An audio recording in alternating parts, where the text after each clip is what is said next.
મહાનગરપાલિકા તંત્ર પોતાની આળસ ખંખેરીને એક્શન મોડમાં આવ્યું છે અને સુરતમાં જર્જરિત સરકારી આવાસ અને ટેનામેન્ટને વહેલી તકે ખાલી કરવા માટે તંત્રએ કાર્યવાહી કરી છે। ત્યારે વધુ એક કાર્યવાહી બનાસ ગામમાં આવેલી એસએમસી આવાસમાં કરવામાં આવી હતી અને નળ કનેક્શન અને વીજ કનેક્શન કાપી નાખવામાં આવતા રહેવાસીઓમાં ભારે રોષ જોવા મળ્યો હતો। પાલિકા દ્વારા જર્જરિત બિલ્ડિંગોને માત્ર નોટિસ આપીને સંતોષ માનવામાં આવ્યો હતો, પરંતુ જે રીતે સુરતમાં બિલ્ડિંગ ધરાશાયી થવા આમાં 7 લોકોના મોત થયા, ત્યારે મનપા એક્શનમાં આવ્યું છે અને બિલ્ડિંગો સામે કાર્યવાહી હાથ ધરી છે।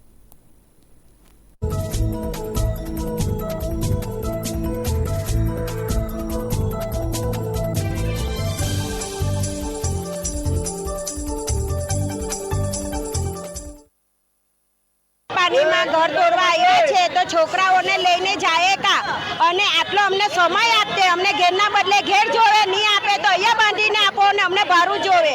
અમે આટલા વર્ષ સરકાર પાસેથી અમને એવો જવાબ જોઈએ ને એવી માંગણી જોઈએ કે અમને ઘરના બદલે ઘર જોવે ને અહીંયા જ ગાડી બાંધીને આપો તો અમને ભાડું જોવે। અમે છોકરાઓને લઈને વરસાદ પાણીમાં જઈએ કા, અમે આટલા વર્ષથી રહીએ છીએ અહીંયા ગાડી, તો અમે શું કરીએ?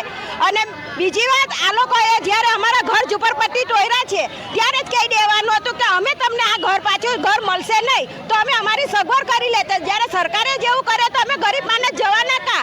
બધા હેર લાવીને હેર ખાવાવાળા છે અહીંયા ગાડી, કોઈના ઘરે તો ખાવાનું તક નથી મળતું અહીંયા ગાડી, તો જાય કા અમે લોકો?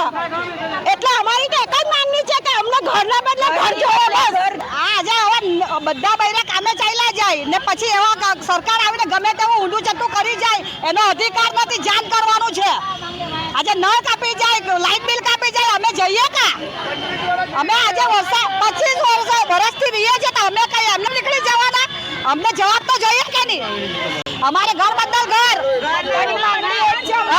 અહીંયા એવું થયેલું છે કે અમારા એસએમસી ક્વાર્ટર્સ છે ને, અમારા 25 વર્ષથી છે, હવે આ મકાન જૂના થઈ ગયેલા છે, તો સરકારે ખાલી વચ્ચે એક નોટિસમાં એવું લખેલું કે અઠવાડિયામાં મકાન ખાલી કરો, પણ એના બદલામાં શું કંઈ જ નહીં લખેલું હતું કે એના બદલામાં શું અમને અહીંયા મકાન આપશે કે અમે ખાલી કરીને બીજે જઈએ તો અમને ભાડું આપશે, એમાં કોઈ વસ્તુ નહીં લખેલી।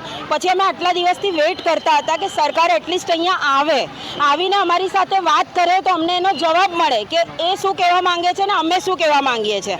અમારું કહેવાનું એમ હતું કે અમને ઘરની બદલે ઘર જોઈએ। આજે અમે 25 વર્ષથી અહીંયા રહીએ છીએ તો અમે જઈએ કાં? અને બધા સ્ટેબલ નથી, આની અંદર 700 મકાન છે। હવે આમાં અમુક લોકો એવા બી રહી છે કે જે એકદમ ડોસા છે, જેનું અગાડી પછાડી કોઈ જ નથી, તો એ લોકો એકદમથી નીકળે તો જાય કાં?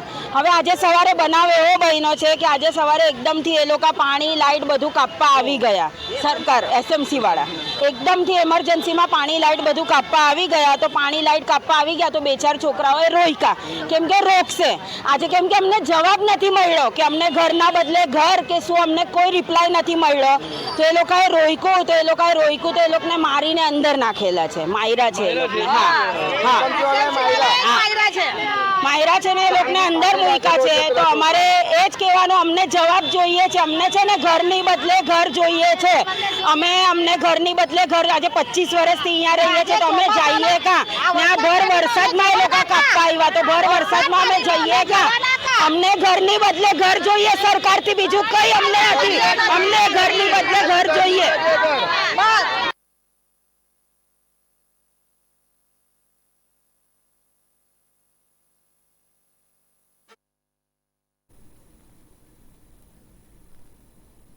કચ્છ જિલ્લા કોંગ્રેસ સમિતિની આજે વિસ્તૃત કારોબારી મીટિંગ